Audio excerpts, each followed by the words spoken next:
ఇంట్లోమా ఇంకొన్ని problems. The number of seconds in 5 hours is equal to the number of minutes in dash days. Okay, ఇక్కడ ఏమి ఇచ్చారంటే మా equal to అని ఇచ్చారు కదా, దట్ మీన్స్ ఎల్హెచ్ఎస్ ఉంది, ఆర్హెచ్ఎస్ ఉంది. ఫస్ట్ ఏమి ఇచ్చారు, సెకండ్స్ కనుక్కోమన్నారు. ఎందులో అమ్మా seconds in 5 hours is equal to ఏమంట, మినిట్స్ కి ఈక్వల్ అంట.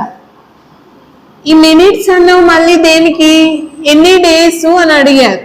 ఓకేనా, ఎన్ని డేస్ లోని మినిట్స్ కి ఈక్వల్ అంటే ఫస్ట్ ఏం చేయాలి, మనం సెకండ్స్ లే కన్వర్ట్ చేసుకోవాలి 5 hours ని. మనకు డైరెక్ట్ గా కన్వర్ట్ అవ్వదు నాన్న, ఎందుకు 1 hour ఈక్వల్ టు మనకు మినిట్స్ తెలుసు 60 minutes. మళ్ళీ మినిట్స్ దేనిలో కన్వర్ట్ అవుతుంది, సెకండ్స్